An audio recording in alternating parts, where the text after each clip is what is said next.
You're listening to a Whales Are Whales production. You're also listening to Whales. Visit whalesorwhales.com for more projects and shows like this one. Hello there. Today we're going to be discussing part 1 through 3 of The Book Thief by Markus Zusak. If you want to be able to follow our discussion more closely and not have anything spoiled for you, feel free to pick up this book and read it yourself at any place they sell books these days. There should be plenty.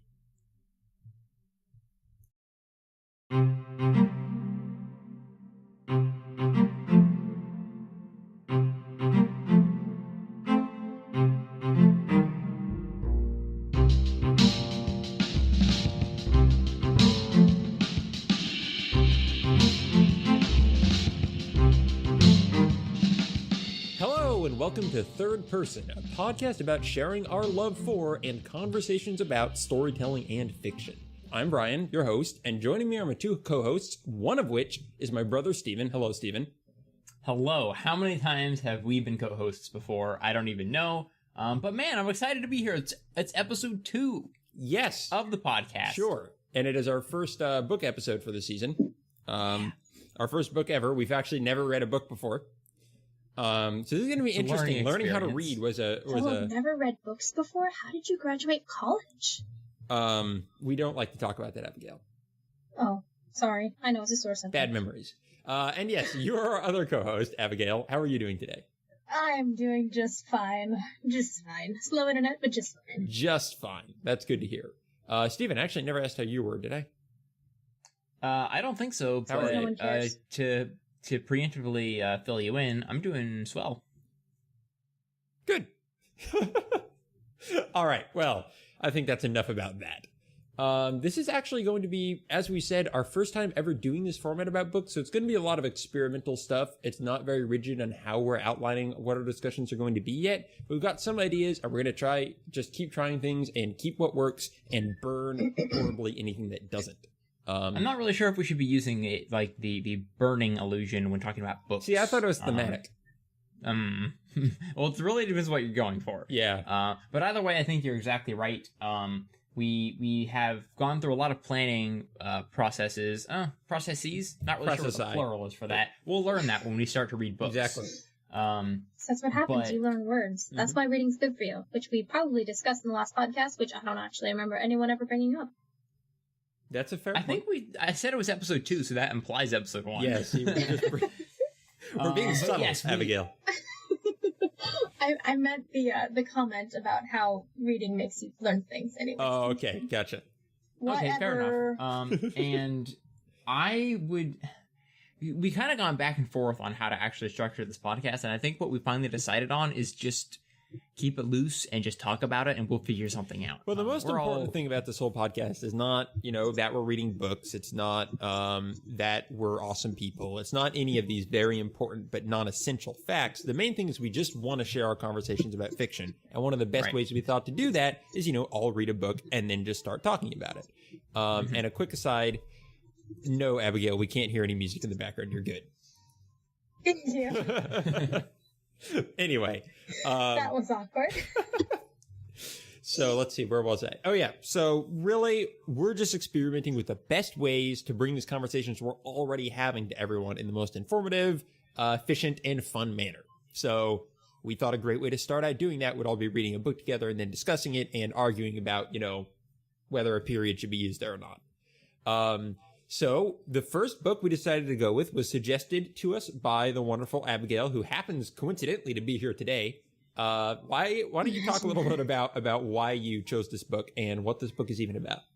I chose this book for a couple of reasons. First, it was recommended on the podcast Writing Excuses, which I listened to religiously. And, they mentioned it was good, and they're usually right. So I looked into it. It was also recommended to me by my roommate, who said it was really good. And then the last reason would just be it's been on my list for probably over a year now, so it was at the top of my list of books to read. So I went, hey, let's read this one. Gotcha. So that is why we're reading this book. What it's about, it is a story about a young girl in Germany during, Nazi control in World War II. It is very interesting, though, and it's very different from the other young girl in Germany during Nazi control Weirdly books enough, that is a trope. Yes. And weirdly enough, the book I had finished just before this was about a girl living during World War II and collecting books. So I'm already in the right mindset. It works. But yeah, this book has been very, very an interesting read so far, and I'm actually looking forward to diving into that. Awesome. So, with that said, let's go ahead and do that. What were all of your initial impressions after reading through this first part of the book? Anything you want to share before we start heading into discussing the cast? I would like to mention something. Sure. I love stories about World War II, just because I think that's very interesting. But I especially love seeing a story about a character living during World War II who is completely oblivious to everything that's happening around them. Right. So it's really interesting to be able to read through as a reader and say, oh yeah, this is happening and this is happening and this is terrible and whatnot, but the character has absolutely no idea. And this book, when, reading through it, reminded me of a movie that I'd seen recently, which was actually also a book beforehand, The Boy in the Striped Pajamas. Mm-hmm. It's a similar story about a young child growing up in Germany, a German child who knows nothing about what's happening around him. And this is just kind of echoing back to that. And so I'm very intrigued, and I'm looking forward to seeing how much she actually finds out and how involved she gets. Yeah, that's a fair point. It's easy when you're living through history to not really know that it's happening. We do that every day. Yeah, we're probably right now, someone's going to make a book about podcasters during the Great War of the Buffaloes that we're completely unaware of going on right now. Exactly. But yeah, it's interesting also because it's set in Germany and it's not an oppressed minority in any particular way, that the main character, at least up until this point, and I see that kind of, about to change, but we'll go into that later, she's not really affected directly by what's going on to the same extent that most people in a World War II setting would be. That's a good point. And I think what adds a layer of complexity on top of that is that the narrator knows everything that's going on. I mean, death is kind of tallying up every single death. Right. Yeah, that's a fair point. Yeah, he kind of keeps alluding to things that are going on in the broader world. That is one of my favorite things about the way that they're telling this story is, like, every other paragraph, he's, like, mentioning, oh, until this happens in the future. And then you're like, what? What happens in the future? No, I have to keep reading. I have to see this happen. It's just a very interesting way to tell the story. That's a really good point. So, Stephen, do you have any first impressions, positive, negative, just your general thoughts about this book so far? Well, leading right off from that discussion point we were just talking about, I enjoy the juxtaposition between the main character Liesel and the narrator of Death. Because one has an extremely limited view of the world. She has, she's just a child and no one's telling her anything. And then there's Death, who sees everything that happens, more or less, at least when it comes to people dying, which kind of happened a lot during that period. Yeah. But neither of them are particularly invested in World War II. They don't really care, like in the same way that other people care. Right. They don't care in the same way that other books care. They don't really talk about the battles or the shifts, or they don't talk about tuning into the radio and listening to some, important announcement. They're just kind of living their lives and watching them end in various locations. So that's one thing I really liked about it. Right. Of course, when I first started off, you had told me that the narration was kind of the selling point of the book. And I think I agree with you. It's super weird. It's way out there. It's hard to follow. But it's almost like you have to, you got to do a lot of reading between the lines, right? Yes. There are a lot of double meanings. A lot of Death speaks in colors, and I just love that. Maybe because I tend to think in colors a little bit as well. I guess I'm like Death. So my first, oops, did I say that? I really liked it when I first started reading it, even though I did think to myself, if they keep this up through the whole book, this almost purple prose, if they keep this up to the end, will I be able to stand it? Can you write a whole book like this? And if they don't, will the author lose what makes his book special and just focus on just another, kid growing up story? Yeah, consistency is so key for how he's writing this sort of thing. How do you think he's done so far? Hey, you want to be honest? Not very well. Mm-hmm. No, I kind of don't. Can we edit that out? Okay, fantastic, just perfect. Exactly. You can buy The Book Thief on Amazon now. They should make a book about the movie. It's so good. A book about the movie? Wait, a book about the movie about the book? Yes. All right, no, really. Continue with what you're saying. You're saying you don't think it was staying very consistent. Yeah. I know I'm kind of giving you a torrent of words and jumping around a lot. But the book does it too. So it really does. Give me a break. Fair enough. Yeah. Early on, it was all about the wordscape. Right? It was, you felt everything rather than saw it. You wondered, what is he talking about? Who are these people? Everything was almost in a fog through the perspective of death. And slowly but surely that slipped away until at this point, I feel like I just have kind of a witty narrator who will go into, deathy things sometimes, like Abigail, like you said, taking us on a little asides, looking into the future, looking into the past. It's still very good and interesting. But a lot of the book is taken up with Liesel's day-to-day, relationships. Mm-hmm. And she's taking the laundry out now. And it's a perfectly good story, but it's starting to lose the magic, I think, coming up to the end of the first part. Yeah, that's an interesting point. And I think that it's something that kind of happened as soon as, if you remember in the beginning, Death was... The first few anecdotes are from his personal experience, like he was literally there watching the events unfold. Yes. Then it seems like he found her diary and is piecing together what the story was. And maybe that's... Well, I think it's a mixture of the two from how I'm reading it. Because he'll talk about how she writes about something in the future. He's like, oh, her words on the topic were this. But I think he's still coming from the, watching her kind of standpoint as well. Right. Do you feel that Death is a reliable narrator? That's interesting. That's a good question. Yeah. I feel like he gets personally invested in this story, but I also don't feel like he has any reason to lie to us. He seems like he has a fairly good head on his shoulders. He's a realist. He's Death. Of course he's a realist. That's a fair point. And he's definitely not fazed by anything, for sure. Yeah. And we kind of just naturally transitioned into it, but I was going to start this off by talking about all the cast, and let's go ahead and start with Death while we're already on this topic. That was going to be one of my primary questions, Stephen, is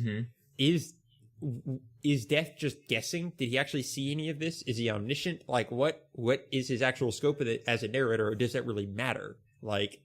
Is it inconsistent? I would love to read the beginning of the book again. Right. Because I was very much laser focused on trying to figure out what was going on. Right. When it first started, trying to figure out how literal this was and how much of it was just a figurative metaphor, right, or whatever. And like I said, that slipped away to the point where I just kind of got invested in the characters. I wasn't paying so much attention to the narrator anymore. So I'm sure I'm missing lots of things. Well, something that's important, I believe, in the beginning, and I went back to check this as I was confused where the narration was going, is Death said, I saw Liesel 3 times. And then describe each of the 3 times he'd been there to see her personally. And that implied to me he never saw her other than those 3 times. That's a really good point. I totally missed that. Right. So everything else he's doing seems weirdly omniscient for him.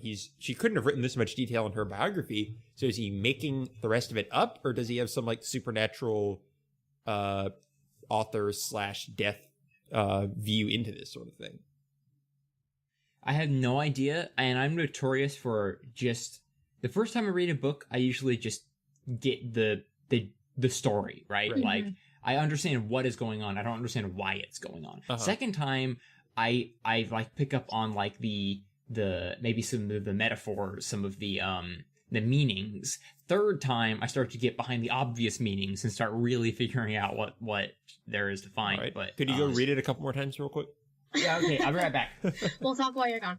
But no, that actually brings to light. So, in regards to what Death knows, and how this book is formatted, this book has a very interesting format. I don't know what it looks like in the paper copy, but it looks very interesting on my Kindle.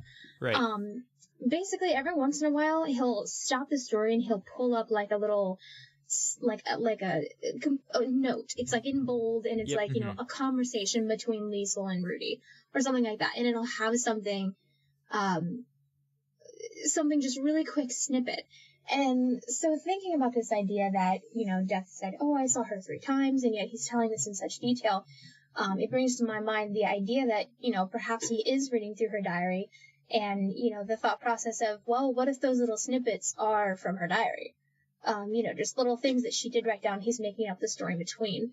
I don't know if that's true. I doubt that's true, but that'd be really kind of a cool idea to tell a story that way. Right. Because, you know, he has the hard facts, he knows what happens, and so, you know, he knows what happens in the future as well, so he's maybe postulating as to what would have happened in between these 2 points. Yeah, could be a really interesting thought. That's interesting. I always had the impression that those asides were kind of like Death's editorial notes, because he's often bringing in facts outside of her purview of knowledge to like talk about what ended up happening to a character that she knew, or defining what a word means to the audience. Like, this is what this certain word means. But I do agree with you that maybe what's going on here is Death is basically being a storyteller and found a diary and decided to take creative liberties and write a story about this person because he's so, for some reason, so fascinated with that person. And it kind of makes you wonder, if there aren't multiple deaths, if they don't take death shifts, and there's just this one sky black, I mean, he doesn't have the scythe or anything, it's just like this being that we don't understand. If he's spending this much time becoming obsessed with a single human, like, has he done this before? Is there going to be a sequel where he finds someone else and writes their story? Like, yeah, I don't know what's going on yet. Maybe he exists outside of time. So I'm sure he does. I mean, if he's dead, he has to. Yeah, he descends and, you know, hangs out with people as they ascend or wherever they're going. And that would kind of explain the whole, you know, he doesn't seem to be bound by time when telling the story, which is, you know, a fair point that would actually support that. He's talking, you know, this happened, but, you know, she didn't know that this was going to happen in the future, but to him it's already happened.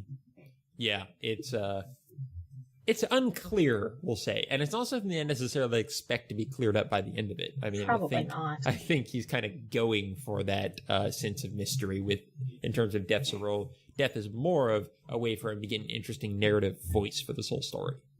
So speaking of which, what do you think about Death makes him a good narrator, or do you even think he is a good narrator for the story? I like his voice, and I like his witty asides, and he has some really good, he has some very quotable lines. Yes. I wish that I had taken the time to write some of those down, but I remember I was finishing up my piece last night, and he just, like, said this one thing that just, like, struck me, and I was like, oh, that's so true. So I really, really like him as a narrator. I agree, sometimes he gets a little purple. He definitely started out the book very purple. Okay, so quick question. What do you guys mean by purple? I'm not familiar with this. Purple prose is like when you have flowery prose that is drawing more attention to itself than to the story. Gotcha. Yes. So a good example in my mind would be Fahrenheit 365 or whatever that book is called. 501, I don't know. Some number. Yeah, it's a number. I usually preheat my oven to 450. Nobody's read that book. It's not a classic or anything.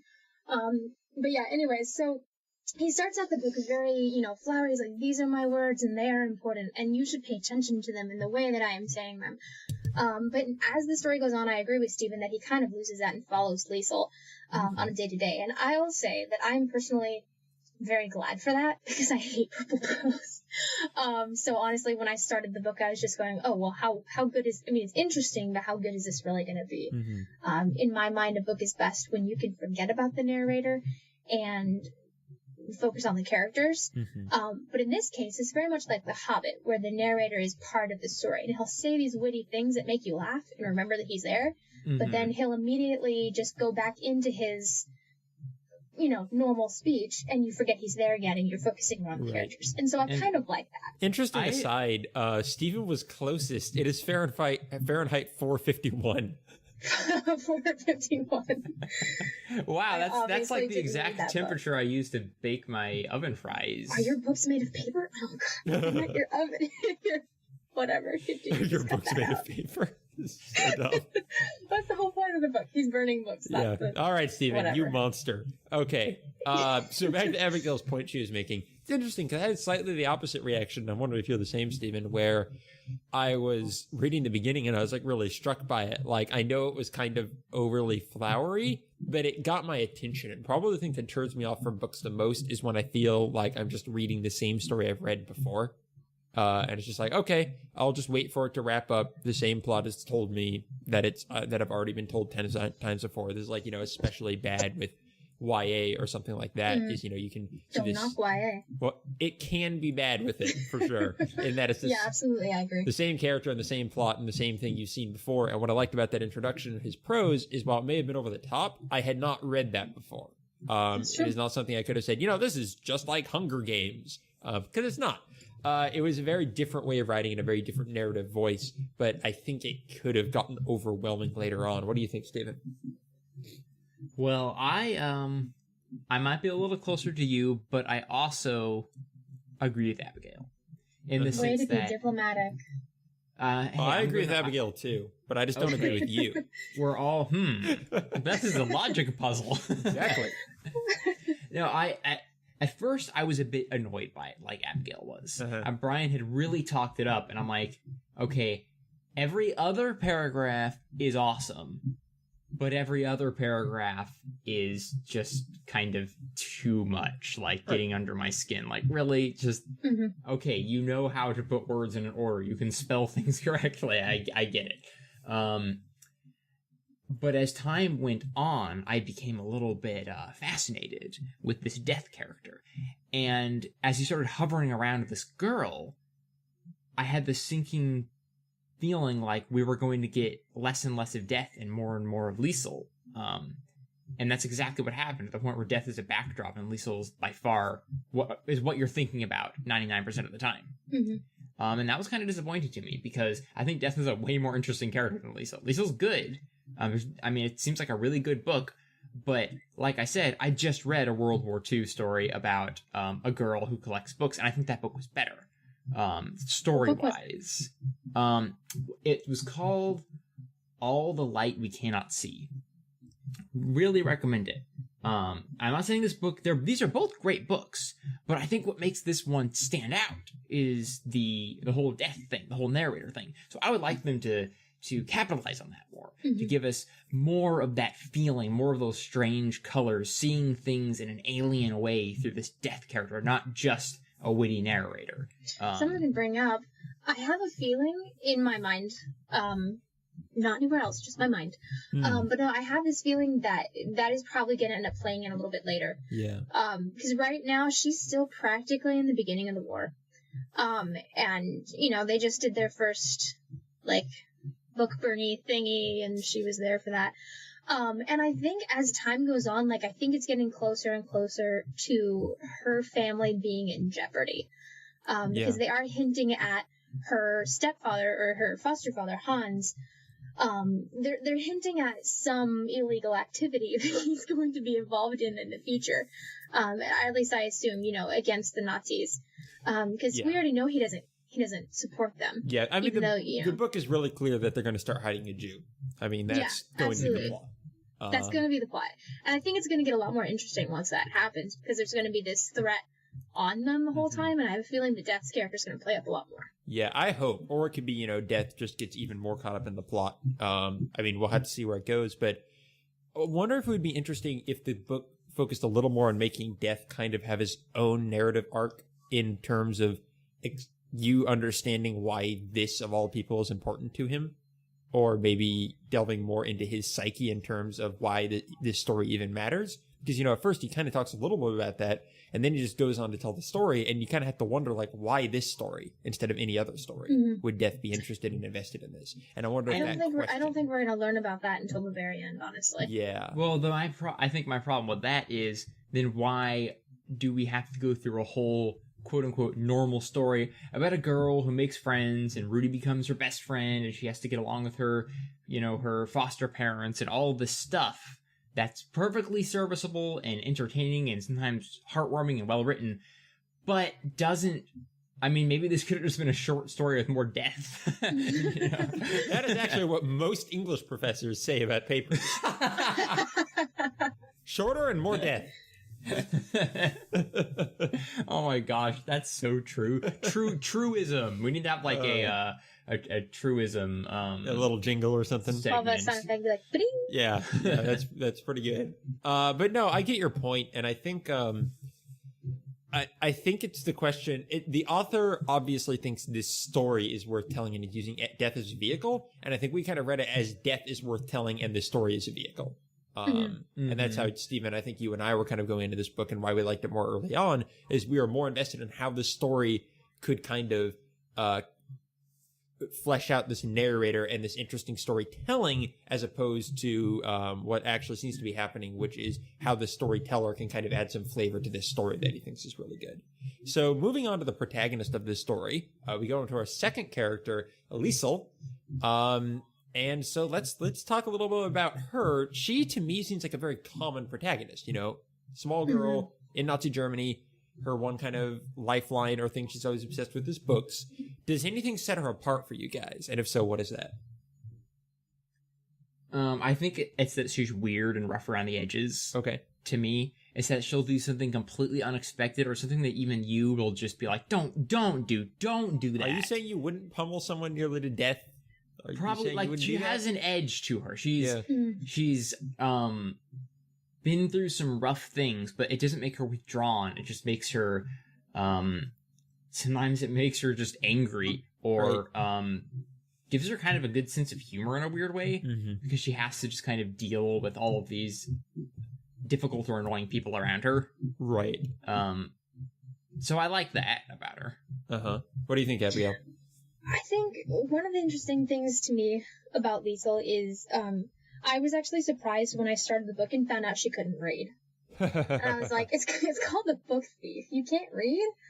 And so I think it's interesting, like, the development of why she loves books and how that's come about, because I think that's a very interesting reason to love something. Like, she doesn't just love books. I almost feel like it's a sickness that she has. Right. She can't stop because of the traumatic things that have happened to her. The first book she found was at her little brother's funeral. Right. And when she learned to read it, it was in the night after she'd had waking nightmares. Her foster father was there. And so these touching moments of her learning to read, and going through that process. And then, once she's finished that first really lame book that she just had to have more. Right. And I think that's probably the compelling thing that keeps me reading about her, because I just think that's very interesting. She doesn't just love books. She can't not love books. Like, it's just ingrained in who she is. That's an interesting point. I really did love that touch of how, like, they started reading the first book and it was the most boring, like, useless thing you can read. This is how you bury a body. Well, exactly. I mean, it'd be useful for me, but I don't know about these ones. It really reminds me of being a kid who wasn't allowed to own video games. Oh, yeah. And so when the Chex Blaster CD-ROM game comes in my cereal box, and oops, it's a video game, we didn't buy it, might as well play it, right, parents? Like, well, okay, fine, whatever. That little game was this incredible event, and we would play through everything and see things with fresh eyes, and it would just be an amazing historical thing. Now, far in the future, I have access to any video game I want at any time, hundreds of them. They're cheap, they're digital, they're everywhere. I played so many. I can never view games like that again. Right. That's what it felt like. To me, that's how Liesel saw books, because they were weirdly forbidden. I mean, not just the fact that there was that scary, morbid memory of the book in the snow, but she's never allowed to have them. The Nazis are burning them. Right. It's frowned upon. And so when she finds that, like, that that shrine of filled with books and the I don't remember what her name is, but the mayor's wife. Like that's not your typical, oh, it's a library where you can truly learn because you love to learn and it's just who you are. It's almost like this forbidden garden of things she does not understand, these strange tomes filled with weird ideas. Yeah, that's a good point. So what do you think her motivations are? Like, through the story, is it just all books? Is that really what she's Honestly, right now, I think she's just trying to get by. Yeah, I agree. I think she she's doesn't just have living life. anything, and she doesn't have anything to live for, honestly. She's a little kid. She's ignorant. She's in a sucky situation. She knows her mom abandoned her. So, I mean, I honestly, in that situation, I can't imagine thinking much of myself. I wouldn't think that I was worth very much. I would love certain people. I wouldn't necessarily be suicidal or anything because I'm only 11. But I don't think she really has anything to live for or anything that's driving her besides just the day-to-day, I'm hungry, let's go steal an apple. Exactly. I think she is, just kind of piecing together a childhood from what she has. And so she'll attach on the things that can give her some meaning or some comfort, like she has a piece of candy that she has to share with a friend. She has a book about burying bodies that she loves to sit up and read with her father at night, or her foster father. Like, you're right, Abigail. It's like stitched together from classic childhood memories that she never got to really have. Right. It's really kind of heartbreaking now. Yeah, now we're making it sound really sad. But it is sad, though. It's really sad. Yeah, but it's like, it's not tragic. Yeah, well, because she's a kid. She doesn't know anything different. Right. And it's like, it's nothing terrible is happening. It's just kind of bad the whole time. Like, it's not a great situation. But again, darn Nazis. There are much worse situations people are going through, such as the character that was just introduced at the end of all this.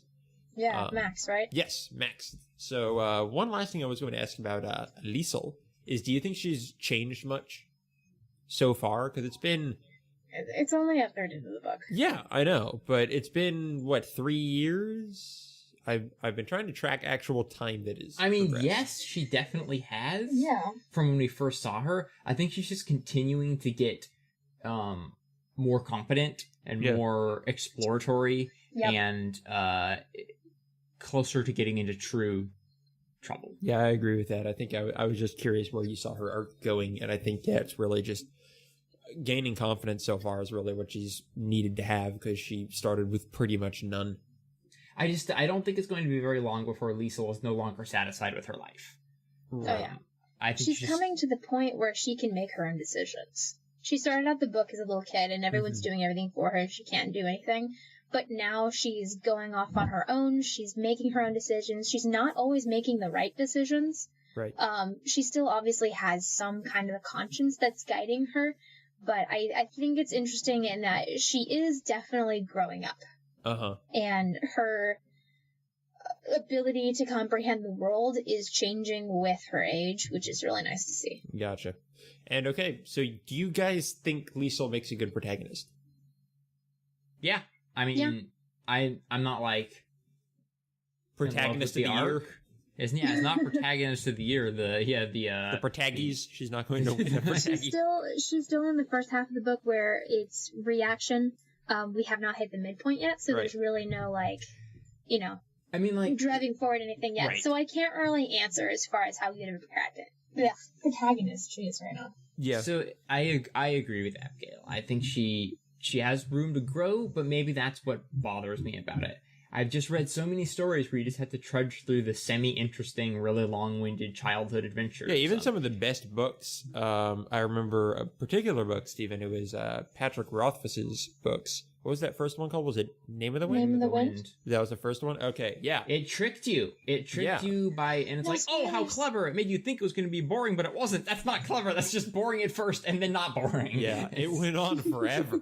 I mean, Name of the Wind is a phenomenal book. One of my favorite fantasy books. But you had to go through the childhood stuff. Yeah. And oftentimes that's just, you just hear, it's just like everyone has to tell Tom Sawyer, but with less wit. Less wit and impressive prose. I don't know. It's like... Yeah, Tom Sawyer was actually good all the way through. Yeah, it actually was. It just... it's the kids scrounging, they make their friends, there's probably a bully somewhere, it's just... Mm-hmm. Although in this case, I guess Liesl is the bully. So well, there was a bully. No, there was definitely a bully that just triggered her. Yeah. She ended up being tougher than the bully, which was kind of an interesting thing. Yeah, that was nice to see. So, again, it's very well written. I enjoyed almost all of it.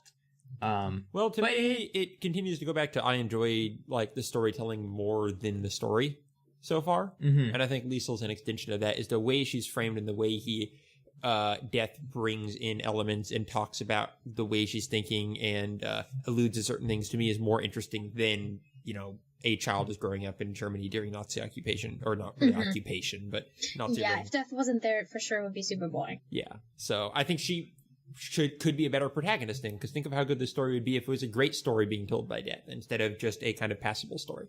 But let's move on to a character that I think is actually quite interesting so far and definitely has a lot of room to grow, Hans Huberman, who is Liesl's foster father. You knew right away that he was going to be the character that you liked, the character that Liesl liked, and the link to remind you that the world isn't terrible. So the question is, when are they going to make it really, really sad when he dies? Probably... Plot turn 2 for sure.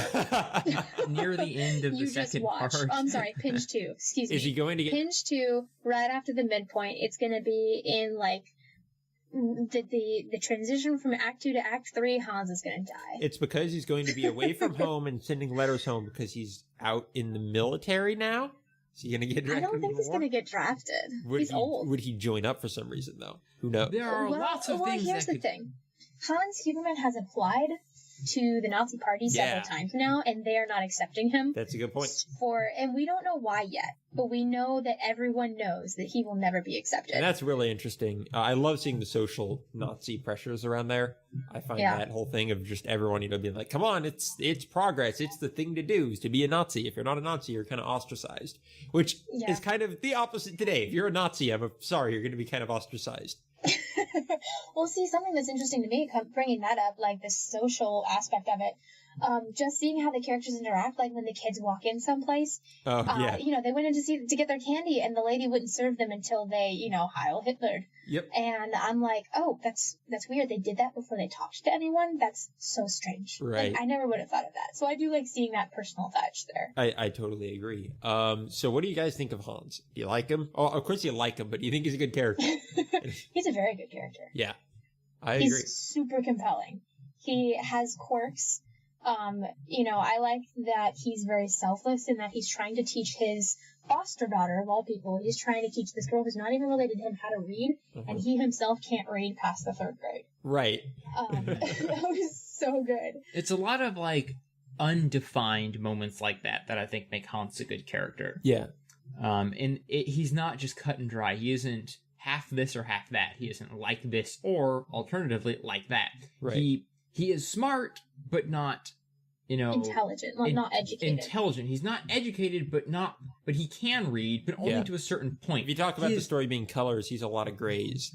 Exactly. A little bit of a lot of things. He kind of plays the accordion. He kind of paints. He kind of does a lot of different things. He's nice. It's like, oh, he's the one that will teach Liesl good morals, but, then he just gets really mad and yells at his wife, and it's just like, ah! And it's like, he can be grumpy, too. He has depth to him. It feels like the author just had this person in his mind. Something about him that really struck me, and the thing that honestly made him the most real character, is that he has not chosen sides for himself. And I think this is where a lot of people are, and I'm thinking of putting myself in his shoes. I'm a father of a family, and I live in Nazi Germany. I can see, what the Nazi Party is doing and say, hey, that doesn't really make sense to me. He obviously doesn't understand the scope of everything, but he himself hasn't seemed to really decide or take a stance for or against. He's still applying to be part of the Nazi Party because he knows that it's going to bring security to his family, but he obviously doesn't sympathize with them. Mm-hmm. And so I like seeing that because I'm just going, oh, that's exactly what I would do. I would want to put my family first and say, this is what's going to make you safe, but I don't even know who these jokers are and what they're doing and why these books are bad. Right. A couple different things like that. So I think his uncertainty and the fact that he hasn't chosen sides is really compelling. Yeah, I he's think doing it what he kind can of to get by. makes Yeah. I think it makes you immediately attracted to the character simply because he doesn't know what he's doing and is honest about it. Well, it reminds Yeah. me of how Joss Whedon goes about writing adults, especially adults in shows that are focused on characters. And for people who don't know, Joss Whedon is a writer mostly of TV shows, but also of The Avengers, Buffy the Vampire Slayer, Firefly, Serenity. etc. So something he has always taken care of with adults is to give them their own arcs. Like, they are not just, I grew up, I went through my arcs when I was young, now I am this thing. Like, if you look at the adult characters in his shows, they're struggling with things just as much as, you know, the teenager characters or whatever. And that's what I think really works about Hans, is a lot of the characters feel like, you know, they just have their place in life and they're there and they're just kind of props for Liesel to act against. But Hans has his own character arc going on, even though he's already, you know, an established adult in the world. Mm-hmm. I actually like his arc a lot more than Liesel's. Me too. And I wish that I could see more of it. And I think it's interesting that we can't. Because we are seeing it from Liesel's perspective, and she gets a glimpse of who he is every once in a while. I think she's still trying to piece him together. Yeah. Which is one thing that's keeping me reading. I care about Hans. Right. He's cool. Yeah, because if I'm remembering correctly, and all of our memories a little bit faded because this podcast was mostly recorded after we read most of the book like a couple weeks ago. But I remember there was some plot, he like hatched a plan right after the book burning, and has it been revealed what that even was yet? I think he bought a copy of Mein Kampf. So I'd be interested to see what that ends up being. I'm really excited. It sounds kind of like a stick it to him kind of plot. Exactly, like he's I'm kind really of looking forward to it. I just really hope that Hans is not used. All these little complexities, all these qualities of the character, I hope they're not all used to be thrown away in a moment of drama to then propel Liesel. Just with the expected death scene. I would love for him to continue living his life alongside Liesel, or not alongside Liesel, but to be more than something that just affects Liesel. Yeah, to feel like a person instead of just a plot piece, for sure. Yes. And I mean, it could really go either way at this point. They've definitely built him up to where he feels like he exists outside of this story arc as a person. I can tell you, he's definitely going to be the initiator. So whatever deep plot Liesel gets herself into, he's going to be the star of it. Yeah, I kind of agree with you. It either is she's going to do something to help him, or, you know, because he decided to help a Jew, that changes Liesel's, exactly. what Liesel's Like, doing. she's, I have a feeling she's probably going to end up, like, carrying on his work or something like that. Right. That's kind of how I'm seeing this going. Yeah, same here. Because, honestly, it's partially just because, you know, he seems like an important character. It's also because there's no one else in the story who's going anywhere. I guess. Rudy's probably going to get himself into trouble, and that's probably going to affect her, too. All right, let's talk about Rudy. Rudy Steiner. These are such German names. Whoa, imagine that. Exactly. He is Liesel's friend. He was introduced pretty darn early and has kind of been sticking around since. Kind of the defining thing of him was about when he was introduced is the fact that he ran around a racetrack pretending to be Jesse Owens. That was kind of the introduction to his persona. What do you guys think about Rudy? Anything stand out about this character to you, or is he just kind of sidekick? He is in the process of developing a character. He started as a sidekick. Yeah. One of the most interesting things about Rudy, to me, is honestly, like, almost the same thing with Liesel. They're both obviously oblivious to what's going on, but he's probably more likely to get in trouble for that. Because, you know, he painted himself completely black and then ran around a racetrack in Nazi Germany. Yeah. That's not really the smartest thing to do. And so it just goes to show how, like, it was really great to see the scene between him and his dad. Yes. When his dad was chastising him for what he was doing, and he's like, but Jesse's fast. He's really cool. He didn't even notice. I mean, the color of his skin, to the most part. You know, he didn't see anything different. The kids don't, you know, see anything different between the Jews who were on the one street who are now gone and their parents. And he's kind of been the force to bring that viewpoint into the story. It's mostly been through his eyes that we've seen that. Right. So I really like that about his character. He honestly sees everyone for who they are, not for what label they have. Yeah, that's a good point. It's that he's very blunt. So blunt. As opposed to Liesel, who's very kind of secretive and indrawn. Yeah, it's very subtle. Lisa's a subtle character. Right. All of her words are carefully crafted. I think it's kind of cool that they're both, but they're both, rambunctious in that way. Yeah. They don't really contrast each other as much as, well, of course they're going to hang out together. They're exactly the same in so many ways. And I think that, I think Rudy does kind of just fall into a bit of a sidekick character. He does sort of perpetuate this childhood mischief story plot that we've heard so many times. Right. But at the same time, he's a likable... Has there been another story in which kids steal apples? I mean, that was kind of breaking the mold. That was very forward thinking. Exactly. But that doesn't mean he's not a good character. That doesn't mean he's not likable. I think he's definitely very likable. I think what's going to be interesting is I honestly don't know how many years this story is set over, but I think what Rudy grows into could be a very interesting thing to see. Oh, I agree. I think he's shaping up to be a really, really strong man. Like, he's going to be strong in his beliefs, and he's not going to back down, which is a really good thing to be in the time period that he's growing up. It would be interesting if he did all that and became a Nazi, though. And now we're just going Sound of Music, man. That could totally happen. I had the exact same feeling where whatever true. Rudy is going to become, he's going to be way into it and just be, I don't know, whether it's an activist or a soldier on the front lines, I feel like he's just going to believe in something, whether it's ridiculous or not. I mean, it's obvious this book is going to be about hiding a Jew or the tension of Nazi Germany. But something interesting, and I'm sure a book has done this, is if there was a setup through Nazi Germany, but the primary book took place after the war and after all of that. And so it's totally might happen. Just about characters who developed during that time period and then what they're doing after it, instead of, all being about that actual time period. So I am finding myself wondering if they're going to leave. I think that there is going to be an exodus, at least from the street that they live on. I hope. Probably after her parents die. That's possible. But I'm wondering if they're going to end up going to another country or if they're going to go further into the fight with Nazi Germany. I'm kind of looking forward to that move. It sounds like an Act 3 kind of a plot point. Right. But we'll see. Yeah, absolutely. So any last notes on Rudy, or should we move on to the next character? Moving on. All right.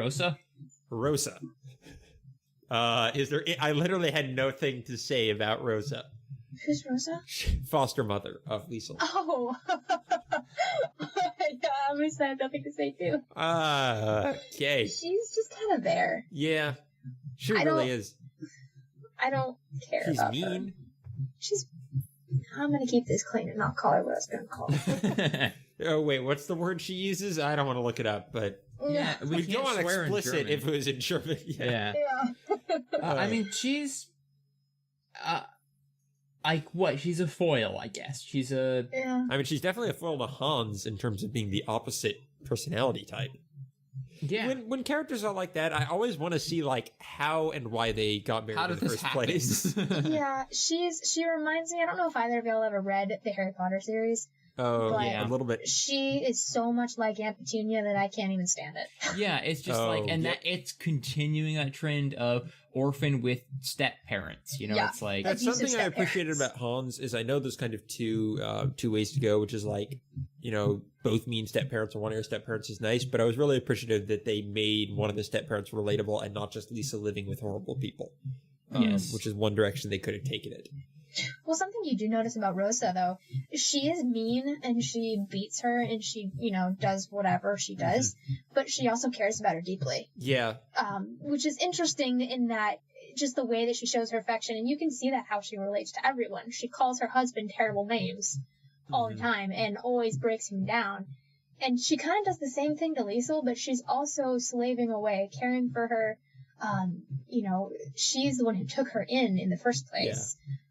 And so, she obviously cares about her. It's almost just like she sees this as her lot in her life, and that's their lot in their life, and it's kind of like an unsaid deal they all made. It's like, yes, I care about you, but I never have to say that, but I'm going to do all the work, but in return, I get to belittle you all. They're very German. Yeah. Fair point. So moving on. We only actually have one primary character left here, and even so, he has not been primary in terms of how much page time he's gotten, and that is Max Vandenberg.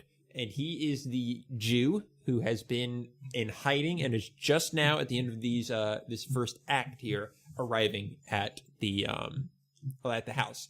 I thought it was interesting how, I just tried to break the book into thirds and really didn't have any synopsis or table of contents to go on until You did it so well. just about a third of the way through, and it was like the perfect plot or cliffhanger. Like I can't have imagined a better breaking point than the one we found. So yeah, what did you glean from what they said about this character so far? Like, can you get any idea of what his role is going to be, or just what kind of person he is? It's really hard to tell because he was just a panicky prisoner.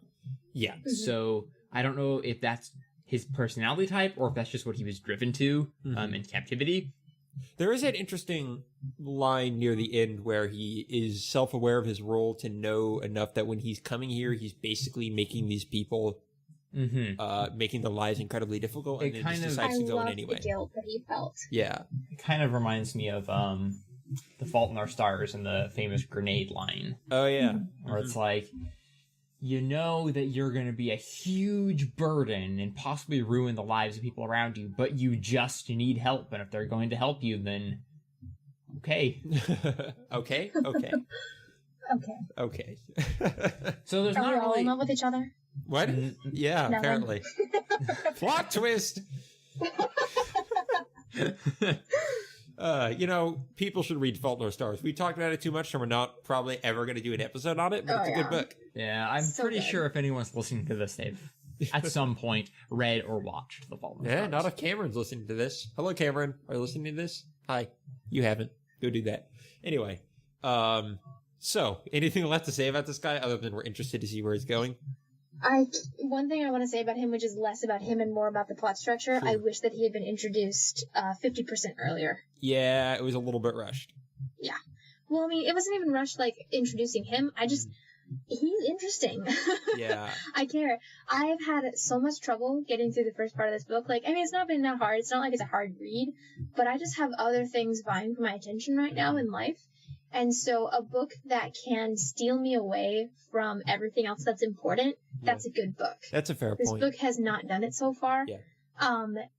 But with Max coming into the picture, I have a feeling that it's going to start to do that. Exactly. So I kind of wish that he came a little bit sooner. It's a book that flows pretty well, but doesn't necessarily grab you back to it once you stepped away. It's kind of like... I think it's just a long intro, though. I think Yeah. by the time we get halfway through, I'm not going to be able to put it down. Yeah, Absolutely. it's just the And old, I would probably list childhood intros as like one of my least favorite tropes in books. I mean, I understand, you start with someone's childhood, but Stephen, I totally agree with you that they can feel very monotonous and similar, even from fantastic authors or fantastic writing. We talked about Patrick or Rothfuss. fantastical worlds where it's like, Yeah. what do you mean this guy lives on a dragon farm and he has wings? And it's like, well, he's still, his uncle died, so it doesn't matter. It's just, Yeah. That was like a knock at Aragon, almost exactly. It really did. Aragon didn't have wings. That's a fair point. His dragon did. Yeah. All right. Were there any standout like side characters that you guys remember that I didn't cover here? Anyone you want to talk about? Not really. I mean, I think that Liesel's mother is a bit of an interesting character because Not foster mother. no, her actual biological, as far as we know, mother, in the sense that she was protecting Liesel and everything, and since Liesel was so young and the book was so esoteric at that point, we didn't really get a good glimpse at her as a person. But you just wonder, like, how hard was this decision for her? How long had she been knowing that she would have to do it? Was she even planning to, did she know that her son was sick? He must have been sick if he just up and died or at least extremely like starving or whatever on the train. Like, I just wonder about where she was in this whole position. Right. I mean, what kind of a mother she was. That's something I like about the storytelling, though, because since we're seeing it from Liesel's point of view, and she doesn't know, she's struggling with all those questions, and I like the fact that we can struggle with her. Yes, that's a very good point. Really cool. Yeah. I totally agree with all of that. So that covers the cast. I actually think we got a lot of discussion about the book in general through just kind of introducing the characters. So, I mean, that I think is pretty good for our first part for this book. Is there anything in terms of the broader story you guys wanted to cover or talk about that we didn't happen to get to? Just discussing the characters? not much has happened so far. Exactly. So. Yeah. We kind of sum that up just saying, like, there's no interesting plot development, which is why I There's think really not. maybe going... Except, Yeah, go ahead. I mean, I would say the plot developments we've found so far are Max buying Mein Kampf, and Hans buying Mein Kampf, and then Max showing up at number 33. The fact that Max And that had has Mein happened Kampf, right at the end. is that connected at all? Everyone has Mein Kampf. Everyone has Mein Kampf.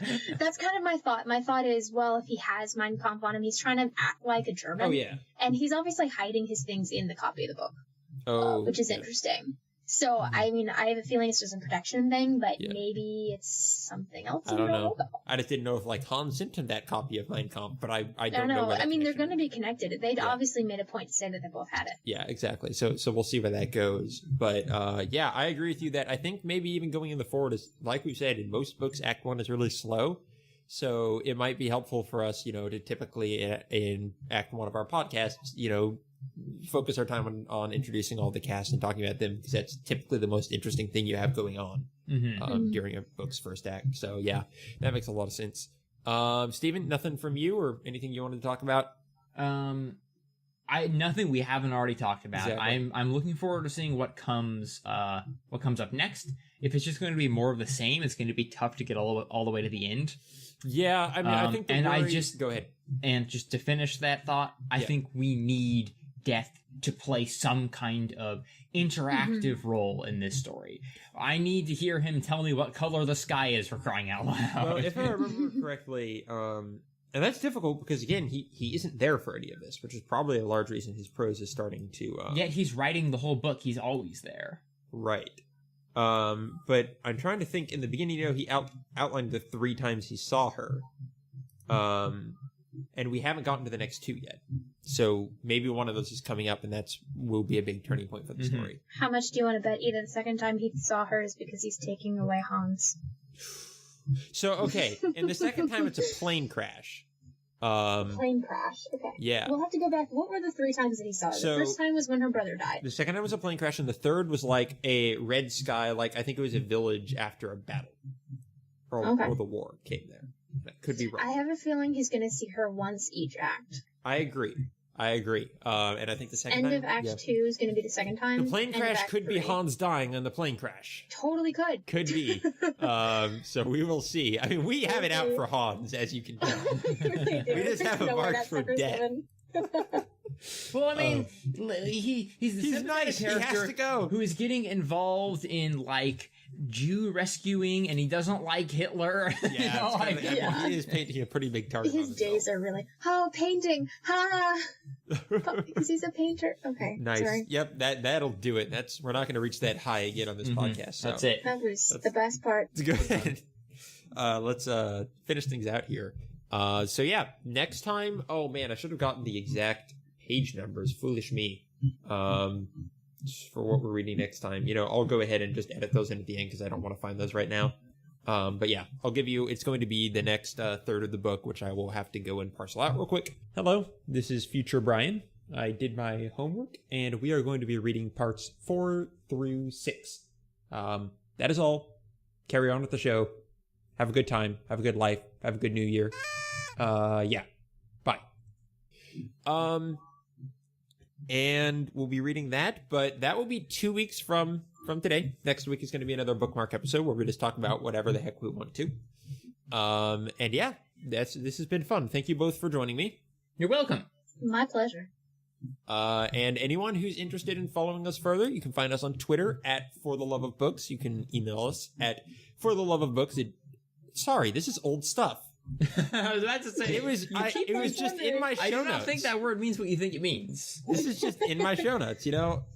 Steven, we changed the name like the day before we recorded our first episode, and I may have not had time to update all of my notes. But luckily, it's pretty easy to change the notes. If you want to follow us on Twitter, go to Third Person Show. If you want to email us at thirdpersonshow@gmail.com. We're at whalesorwhales.com/thirdperson. You can find us there on our website. And finally, we are on iTunes now, which we weren't when we released the first episode. So go there, leave us a review that you think is befitting, hopefully 5 stars, but if it's 1 star, I mean, come on, be honest. Also, for all you non-Apple people out there, if whatever podcast collector you use connects to iTunes in any way, it'll also be there. For instance, I use Podcast Republic and was able to find the show, so definitely give it a look. Absolutely, and that's a great point. If you're listening to us somewhere else but want to have it on a certain service and we're not there, let us know and we can see about submitting to that service, because we don't necessarily know all of them. So this show is a part of the Whales Are Whales network. Check out whalesorewhales.com for other shows like this with other people like us. Did you like our Whales Are Whales spot that we play at the beginning of shows now? Oh, yeah, I do. I hope people listening do. Yeah, we put that together. I haven't heard it. Abigail, homework. I know. I gotta go listen to my own show. Meh. Yeah, I pretty much never do until I started editing them. I would always we would record an episode and Steve would do some weird editing trick and he'd be like, you need to go listen to it. And I'm like, okay. And then I never did. And I feel bad about that. So I apologize, Steven. Now I know what it feels like to put work into something and have my co-hosts ignore it. Well, it's on a different scale. Like, you didn't listen to the entire documentary, like, hour-long documentary we put together, and that was just rude. I did. I've listened to that. I thought it just took you, like, half a year to do it. Twice. I don't remember. It might have, but it was great. This is the best outro I've ever heard. Just the show. It is the co-hosts arguing about behind-the-scenes stuff. We're so professional. So engaging. Your audience will know exactly what you're talking about. Exactly. The documentary we made for a completely different show. Oh, man. I'm a horrible co-host. This should just be second person. I'm leaving. That, just for people who want to know, that documentary was for Disembodied Voices, which is our video game podcast that we're just actually shutting down and going to put up our last episode for this month. So if you want to go check that out and see it end, just because you like to watch things crash and burn, feel free. If you're reading the book thief, I mean, you probably do. Exactly. So yeah, that's all right now on Whales Are Whales. If you want to see what's going on, we've got a lot of, every week we're posting an episode of Train Station at 8, which is our video game music podcast. And we are running a interesting series right now with our webcomic, a weird webcomic. We're doing a Christmas series. That's been a lot of fun to put together. So check that out, because it's definitely interesting. I do a really good job of selling our work. All right. Well, okay, everyone. This has been great. Now I'm going to go with a better outro than last time, because I think everyone pretty much hated last time's outro. So this time, I'm going to go ahead and say, keep enjoying reading things that are words. Now that was really catchy. Like, that could be on a t-shirt.